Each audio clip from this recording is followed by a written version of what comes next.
Hey everyone, this is Sue again and welcome to my random life. So today, ito na nga ang ating quick driving lesson 101 with Kuya Hill. Thank you so much Kuya Hill sa iyong oras sa pagda-driving lesson sa amin.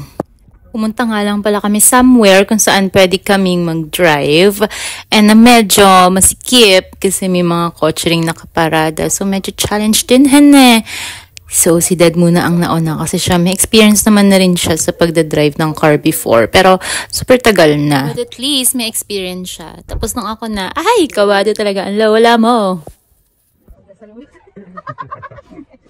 Seatbelt pa. Start ka na. Ano una mong gagawin ngayon? Preno. Hindi. Mainit eh.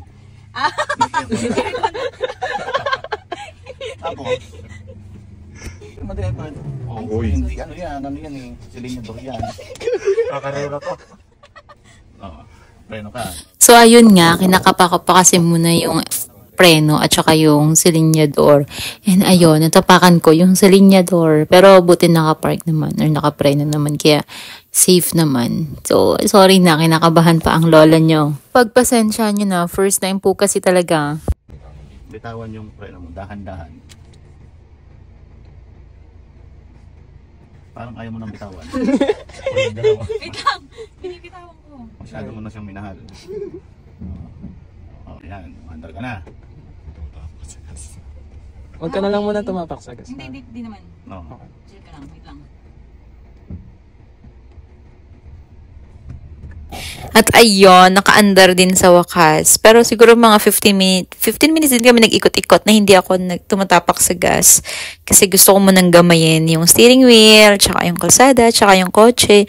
Tapos, nung medyo nagamay ko na, ayan, nag-gas na ako. And pinauna kami ni Kuya Hill ng liko-liko. At nagamay ko naman. At nung totoong nagamay ko na, ayan na, nag-highway na po kami. Dumiretso kami ng Santo Niño, tapos rekta drive-thru. Siguro approximately nasa 20 minutes. Ayun, medyo malakas na ang loob kong mag-drive. Kaya dumiretso na kami ng drive-thru at bumili muna kami ng merienda kasi nakakapagod din siya, te. Then after namin mag-drive-thru, drop off muna namin sila Kuya Hill sa bahay. Tapos, nabitin ng mga person. So dumiretso kami ng Valenzuela. Ayan, for the drive-drive na talaga sa highway. And then, after that, si Daddy na yung nag-drive pa uwi. Para siya naman, di ba, may experience niya din.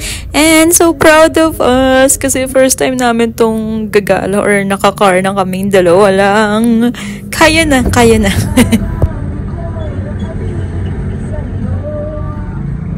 Nakakatuwa lang kasi dati ini-imagine lang namin yun na may sarili kaming car, tapos gabi, tapos nagpapatugtog kami sa car namin na sarili namin gustong tugtog. Diba? So, thank you Lord at nakauwi ka po kami ng safe and sound. And ito nga pala yung first parking ko. And I'm so proud of myself kasi nakapag-park din ako ng maayos. Pero syempre, may tulong yan ni Dico. So, thanks Dico. So, that's it. Diba? Sobrang saglit lang. Yun lang yung driving lesson namin. Tapos, yung mga natutunan na lang namin, yun na yun, habang nagda-drive na rin kami. Kasi doon ka talaga matututo sa experience. Ay, hugot! Up until now naman, marami pa rin kami natututunan sa kalsada.